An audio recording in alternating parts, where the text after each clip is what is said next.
अब साहब ये बताइए कि अगर 9 बजे की शिफ्ट है और कोई एक्टर 7 बजे आ जाए तो इसमें सलमान खान कहाँ से लेट हुए?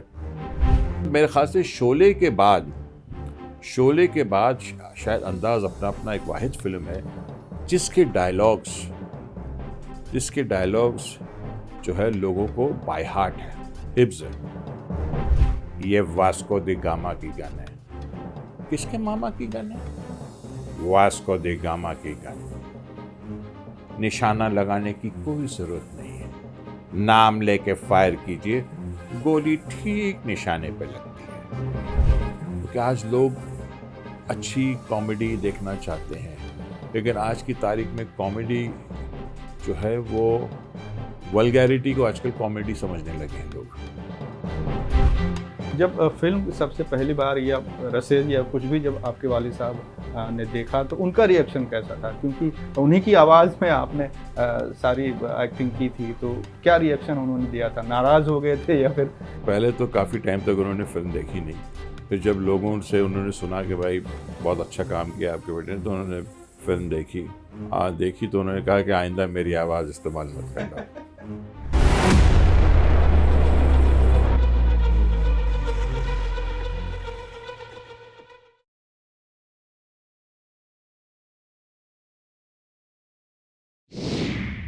नमस्कार, मैं हूं रेहान हुसैन और आप देख रहे हैं लहरें। आज हमारे साथ बातचीत करने के लिए फिल्म अभिनेता शहजाद खान जी मौजूद हैं, जो गुजरे ज़माने के मशहूर खलनायक अजीत यानी कि हामिद अली खान साहब के बेटे हैं। सर, स्वागत है आपका सबसे पहले। शुक्रिया आपका बहुत बहुत, मुझे आपके इस शानदार और बहुत ही मनपसंद लहरें, मेरे ख्याल से हम लोग जब छोटे थे तब से लहरें देख रहे थे, समुंदर की लहरें देखते थे पहले, फिर आपके फिर ये चैनल लहरें देखते थे। मुझे आपके शो पे बुलाने का बहुत बहुत शुक्रिया सर। क्योंकि अंदाज़ अपना अपना फिर से रिलीज़ होने जा रही है और वो सुर्खियों में है, फिल्म निर्माता का परिवार सुर्खियों में है कि फिर से रिलीज़ करने जा रहा है। आपने भी इस फिल्म के ज़रिए एक नई शोहरत प्राप्त की थी, तो उसी के बारे में शुरुआत करते हैं कि कैसे मिली थी आपको ये फिल्म और क्या आपका पहला रिएक्शन था? कैसे ऑफ़र हुई थी, उसके बारे में थोड़ा सा बताएं। एक्चुअली बात यह है कि इससे पहले मैंने एक फ़िल्म की थी विनय सिन्हा साहब की, जिसका नाम था अभी तो मैं जवान हूँ। अगर आपको याद होगा तो गुलशन कुमार जी ने 3-4 फिल्में शुरू की थी। एक था लाल दुपट्टा मलमल का, एक था बाहर आने तक, एक थी अभी तो मैं जवान हूँ। 3-4 वीडियो फिल्में शुरू की थी। उनमें से एक में मैं था, जिसके प्रोड्यूसर विनय सिन्हा जी थे और डायरेक्टर थे अमजद खान साहब मरहूम, जिन्हें लोग गब्बर सिंह के नाम से जानते हैं। जी जी। तो वहाँ मेरी विनय जी से मुलाकात हुई क्योंकि वो प्रोड्यूसर थे और वो फिल्म बनी, बहुत अच्छी बनी।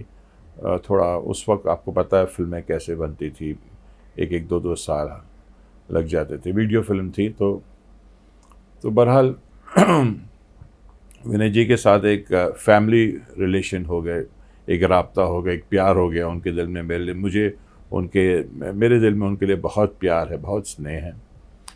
तो इस तरह से और कुछ चीज़ें हुई उस फिल्म के दौरान और बनने के बाद। तो मैंने अक्सर दूसरा कोई एक्टर होता तो वो रिएक्ट करता या वो कुछ अपने टेंट्रम्स वो करता, लेकिन मैंने ऐसा कुछ नहीं किया क्योंकि मैं देख रहा था क्या हालात थे क्या नहीं। तो उस वक्त उन्होंने मुझसे प्रॉमिस किया था कि हम जब कभी अगली फिल्म बनाएंगे हम आपको ज़रूर लेंगे। मैंने कहा जी विनय जी, मैं यही उम्मीद करता हूँ, बाकी ऊपर वाले के हाथ में। क्योंकि आपको पता है कि इंडस्ट्री में जब उस वक्त जो हमने शुरुआत की थी, जितने भी ऑफिसेज में मैं जाता था as a struggler, upcoming struggler, तो सब यही कहते थे, यार इस फिल्म में रोल नहीं है लेकिन अगली पिक्चर में तुझे मैं ज़रूर लूँगा। तो कुछ ऐसी मैं 20-25 अगली फिल्में कर रहा था। तो जब वो 27वीं फिल्म मुझे ऑफ़र हुई तो मैंने कहा देखिए साहब, पता नहीं मैं आपकी फ़िल्म कर पाऊँगा कि नहीं। तो वो बहुत शौक से देखने लगे, अरे साला कल का आया हुआ लड़का मुझसे कह रहा है कि मेरी फ़िल्म कर पाएगा कि नहीं। मैंने कहा जी हाँ, क्योंकि मैं कम से कम 26 अगली फिल्में कर रहा हूँ। तो वो भी हंसने लगे। तो इस तरह से मुझे अंदाज़ अपना मिली। जब विनय जी, मैं एक्चुअली, ये बहुत इंटरेस्टिंग बात है, जी उस वक्त स्क्रीन पेपर आता था, आपको जी याद जी, है? मैगजीन। मैगजीन नहीं, वो न्यूज़पेपर टाइप का था, जी, जी। स्क्रीन। तो अक्सर फ्राइडे उसकी रिलीज स्क्रीन आता था, लेकिन हमारे घर पे वेडनेसडे आ जाता था। तो जब मैं स्क्रीन पढ़ा था तो मैंने डबल स्प्रेड देखा उस स्क्रीन में, उसमें अंदाज़ अपना अपना, प्रोड्यूस बाय विनय सिन्हा, आमिर की फ़ोटो, सलमान की फ़ोटो, रवीना की, करिश्मा की, राज संतोषी साहब का नाम एज ए डायरेक्टर, सब चीज़। लेकिन मैंने ना अपनी फ़ोटो देखी ना अपना नाम देखा। मैंने कहा या अल्लाह, बस मेरा ये कहना था कि उस वक्त लैंडलाइंस नहीं थी, फ़ोन की घंटी बजी, हमने फ़ोन उठाया तो सामने जो आवाज़ थी वो विनय सिन्हा जी की थी। बोला हम विनय सिन्हा बोल रहे हैं। मतलब जी, अरे विनय जी, मतलब क्या लंबी उम्र है आपकी, मैं भी आपका वो सेंटर स्प्रेड ही देख रहा था आपकी पिक्चर की ऐड का। बोला आप जल्दी सनी सुपर साउंड आ जाइए, आपके लिए रोल है बहुत अच्छा। मतलब चलो ठीक, मतलब या अल्लाह तेरा शुक्र। और मैं सनी सुपर साउंड पहुंच गया। वहाँ पहुंचा तो पहली बार मेरी मुलाकात राज संतोषी साहब से हुई, और जो उस वक्त दिन की घायल बनी थी और बहुत बड़ी हिट हुई थी, सनी देओल साहब को शायद नेशनल अवार्ड मिला था जी उसके लिए। तो राज जी ने मुझसे कहा कि भाई सबकी कास्टिंग मैंने की है, किसी कास्टिंग में विनय जी ने इंटरफियर नहीं किया, लेकिन इस कैरेक्टर के लिए वो अड़ गए। बोले नहीं, ये कैरेक्टर तो शहजाद ही करेगा, मतलब इनका प्यार है। तो बोले लेकिन मेरी एक शर्त है। मैंने कहा फरमाइए राज जी, क्या शर्त है आपकी? उन्होंने कहा कि ये जो कैरेक्टर है भल्ला का, ये आप करेंगे तो सही, लेकिन ऐसा लगना, लेकिन आवाज़ जो है वो आपके फादर की आप निकालेंगे। ऐसा लगना चाहिए जैसे ये भल्ला जो है वो भल्ला नहीं, वो अजीत साहब है। मैंने कहा ये तो मेरे भाइयात का खेल है, मेरे डीएनए में है ये। और फिर वहाँ से ये सफ़र शुरू हुआ। तो ये पहली फ़िल्म थी जिसमें आपने अपने वालिद साहब की आवाज़ निकाली थी, या इससे पहले आप? नहीं, ये पहली फ़िल्म थी जिसमें मैंने अपने वालिद साहब, उससे पहले मैंने क़यामत से क़यामत तक की थी आमिर के साथ, हम दोनों की इंट्रोडक्शन फ़िल्म थी वो। और फिर उसके बाद मेरी एक फ़िल्म एज ए हीरो आई थी, सो मंगल शनि, जिसमें हेमंत बिरजे साहब भी थे, विजेता पंडित जी भी थी, कादर ख़ान साहब भी थे। और फिर एक और फिल्म आई थी जिसका नाम था पुरानी हवेली। जी जी, उस पर हम आएंगे सर, लेकिन सबसे पहले अंदाज़ अपना अपना का क्लियर हम कर लें जी। पार्ट जो है। तो फिल्म की शूटिंग जब शुरू हुई तो किस तरह का माहौल था? सलमान खान, आमिर खान, करिश्मा, रवीना, राजकुमार संतोषी, बड़े बड़े कलाकार एक साथ।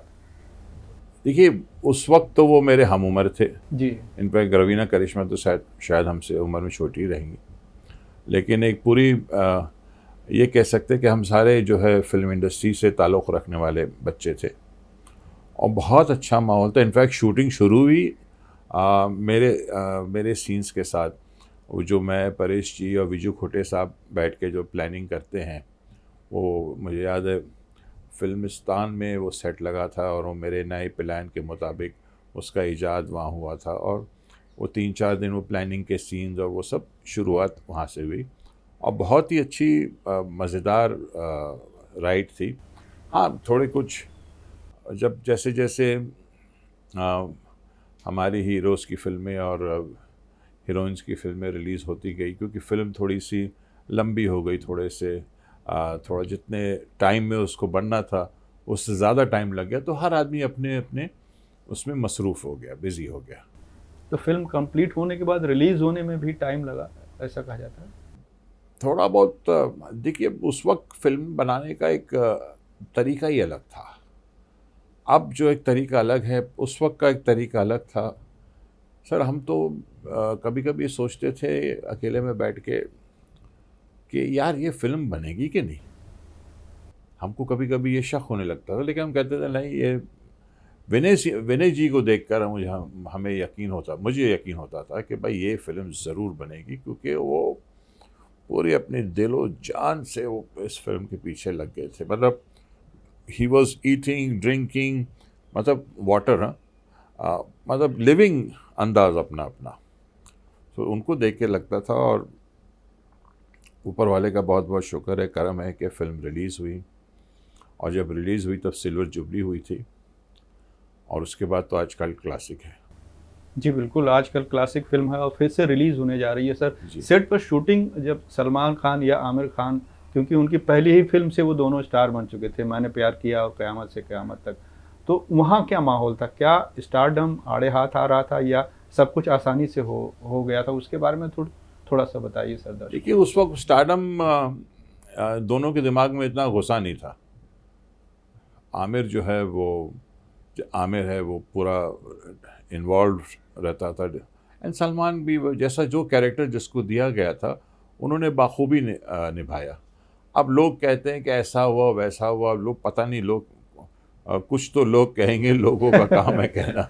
नहीं, चूँकि आप सेट पे थे इसलिए हम सच बता पाएँगे कैसा? हम सेट पे थे इसीलिए हम बता पाएंगे कि कभी ऐसा कुछ नहीं हुआ, कोई आर्ग्यूमेंट नहीं हुई, कोई ये नहीं हुई कि मेरा ज़्यादा है मेरा कम है, ये कुछ नहीं। बहुत, एंड सबसे अच्छी बात है कि हमारे डायरेक्टर साहब जो है राज संतोषी साहब, वो इतनी स्मूथली हर चीज़ को हैंडल करते थे कि काफ़ी जो हद तक जो क्रेडिट है मैं उनको देना चाहूँगा कि कभी मनमुटाव या ना इत्तेफाकी ऐसा कुछ नहीं हुआ।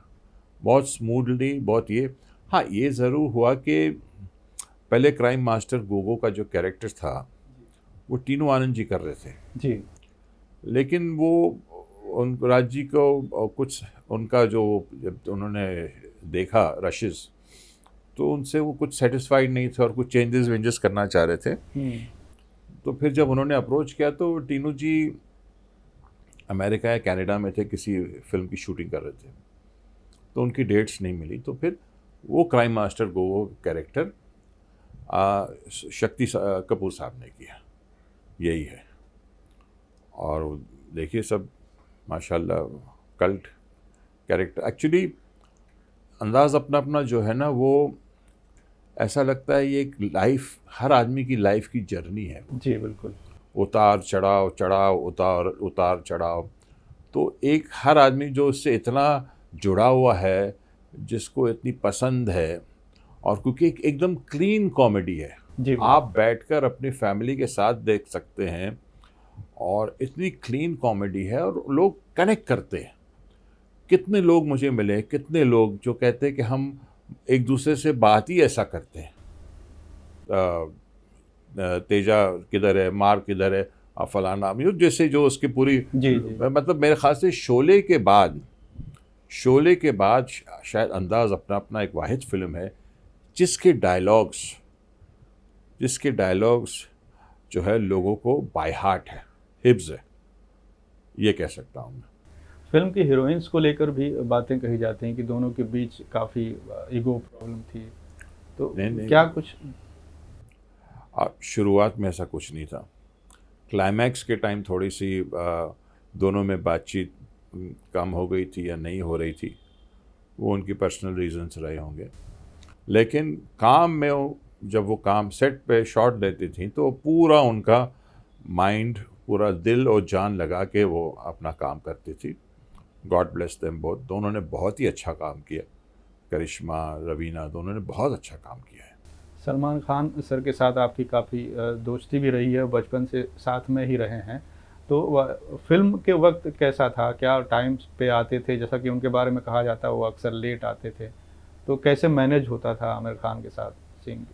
मेरे ख्याल से एक आध बार वो या 2 बार वो लेट आया होगा, वरना हमेशा वो टाइम पे आता था। अब साहब ये बताइए कि अगर 9 बजे की शिफ्ट है और कोई एक्टर 7 बजे आ जाए, तो इसमें सलमान खान कहाँ से लेट हुए?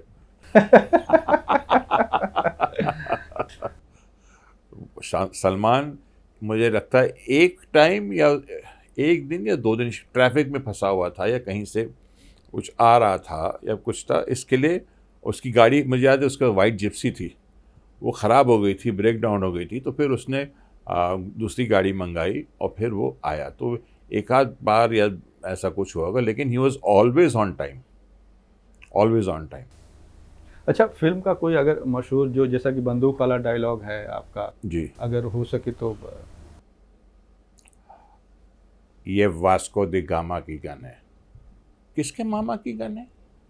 वास्को द गामा की गन। निशाना लगाने की कोई ज़रूरत नहीं है, नाम लेके फायर कीजिए, गोली ठीक निशाने पे लगती है। सर बहुत सारे पंचेस थे इसमें। इनफैक्ट जो एडिट हो गए मेरे विजू के, परेश जी के पंचेस, वो अगर लगा दे तो एक मतलब बहुत ही और ही फिल्म लंबी और पंचेस उसमें जुड़ जाते। लेकिन बहरहाल जो होता है वो अच्छे के लिए होता है और बहुत बढ़िया फिल्म बनी है। हम सब की मेहनत, हमारे खून पसीना उस फिल्म में लगा हुआ है और हम सब उस वक्त अपकमिंग थे। जी ठीक है, हाँ, लेकिन हम सब ने बहुत ही मेहनत की है। जी बिल्कुल। जी। जब फिल्म सबसे पहली बार या रसेज या कुछ भी जब आपके वालिद साहब ने देखा तो उनका रिएक्शन कैसा था? क्योंकि उन्हीं की आवाज़ में आपने सारी एक्टिंग की थी, तो क्या रिएक्शन उन्होंने दिया था? नाराज़ हो गए थे या फिर क्या कहा था? पहले तो काफ़ी टाइम तक उन्होंने फिल्म देखी नहीं। फिर जब लोगों से उन्होंने सुना कि भाई बहुत अच्छा काम किया आपके बेटे ने, तो उन्होंने फिल्म देखी। देखी तो उन्होंने कहा कि आइंदा मेरी आवाज़ इस्तेमाल मत करना।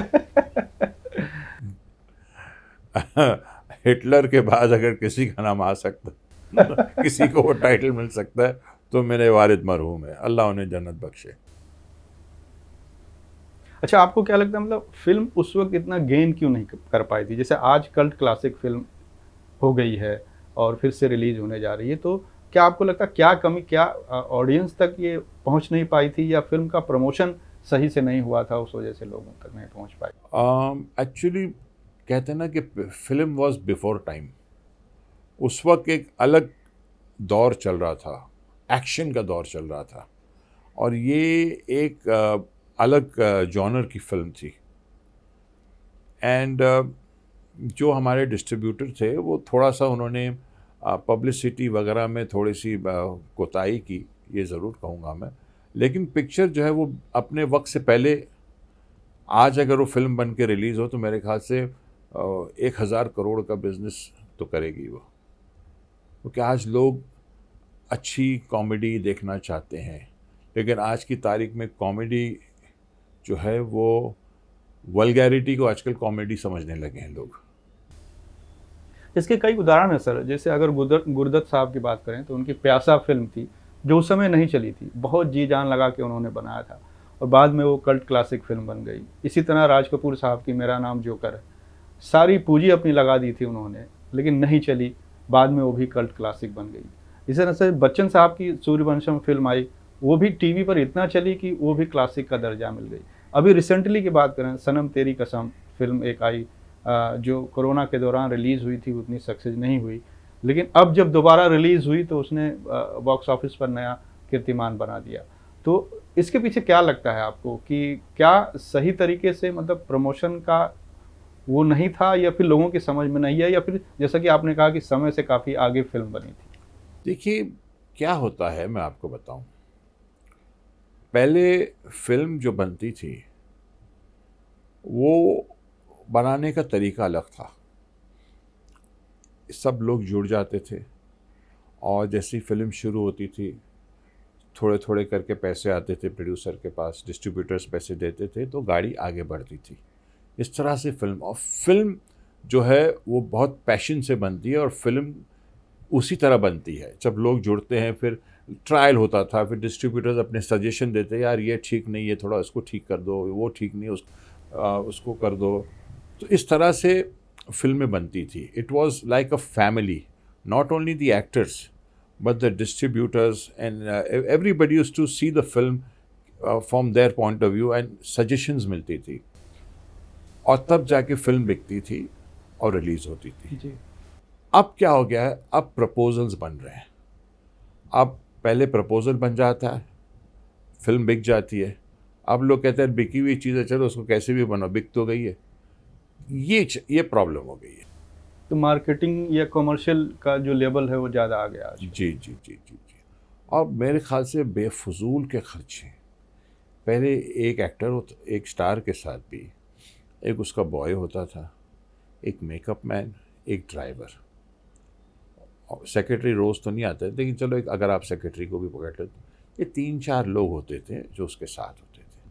अब आप देखिए एक स्टार के साथ एक पूरा एंटोराज चल रहा है, फलाना उसका स्टाइलिस्ट, उसका ये, उसका वो, उसका कंटिन्यूटी। अरे ये सब डायरेक्शन डिपार्टमेंट का काम है।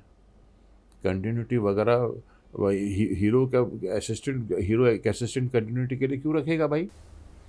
वो तो डायरेक्शन डिपार्टमेंट का टाइम है कि क्या कंटिन्यूटी है, काम है कि क्या कंटिन्यूटी है, क्या नहीं है। और ये सब अब क्या हो गया, फजूल और फालतू खर्चे बहुत हो गए।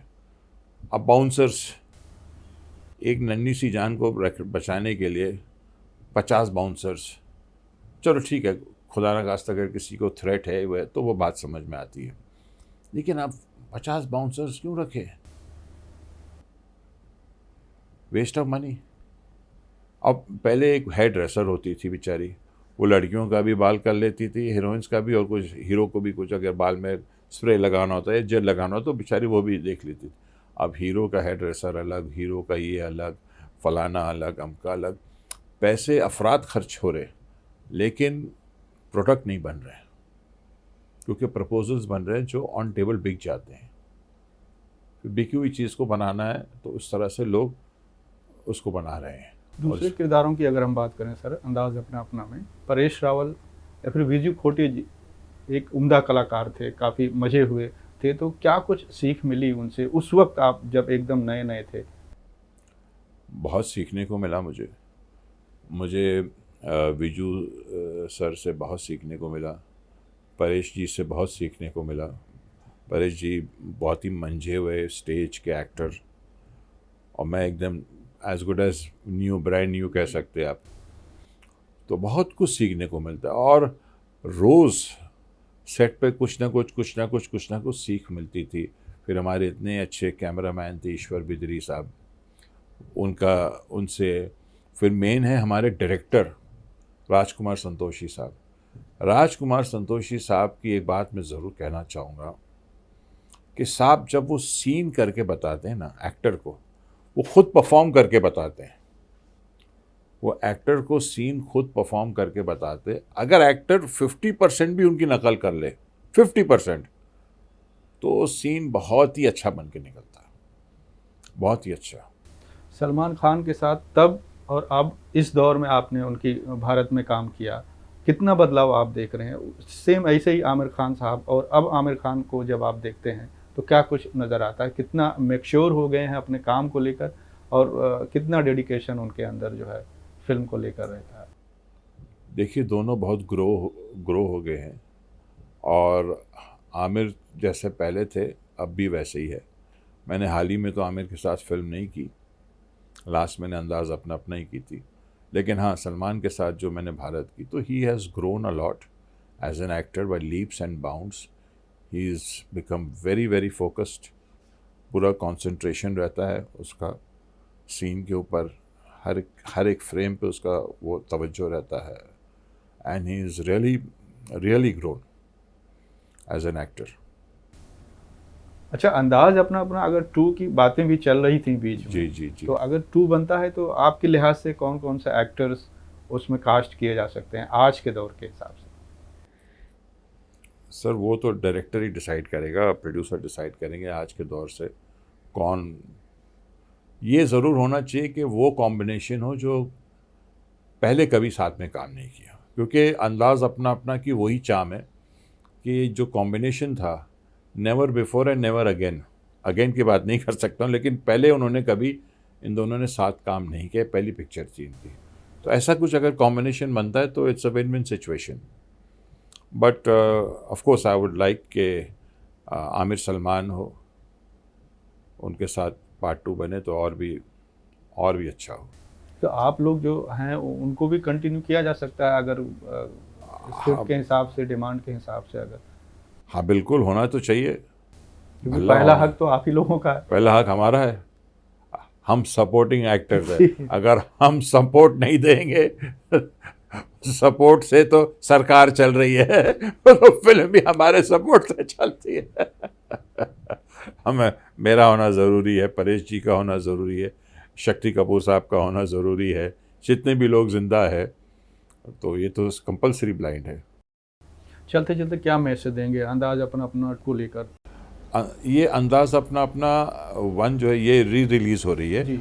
और अंदाज़ अपना अपना 2 शुरू होने वाली है, तो मेरी शुभकामनाएं हैं। और मैं सबसे पहले ये कहना चाहूँगा कि जिन्होंने अंदाज़ अपना अपना टीवी पे देखा हो उसको भूल जाइए और थिएटर में जाइए, अपने फैमिली के साथ। क्लीन कॉमेडी है, जाके देखिए और देखिए कि हम सब ने कितनी मेहनत की है और खूब दिल खोल के हंसिए। अपने सारी टेंशन्स को दूर करने का ये एक ही स्ट्रेस बस्टर है जिसका नाम है अंदाज़ अपना अपना। और उसके बाद इंशाल्लाह 2 भी शुरू होने वाली है। वो हमारे प्रोड्यूसर साहिबा जो है वो उनके ऊपर है, वो डिसाइड कर रही हैं, चल रहा है काम। चलिए सर, बहुत बहुत शुभकामनाएं इस शुक्रिया। फिल्म के री रिलीज़ के लिए। ये थे अभिनेता शहजाद खान जो हमसे बातचीत कर रहे थे। नमस्कार। देश का नया आइडियाबाज बनने के लिए रजिस्टर करें ideabazdangal.com पर या डाउनलोड करें आइडियाबाज दंगल ऐप, या फिर आप 9167777774 पर मिस्ड कॉल दे सकते हैं। अभी रजिस्टर कीजिए।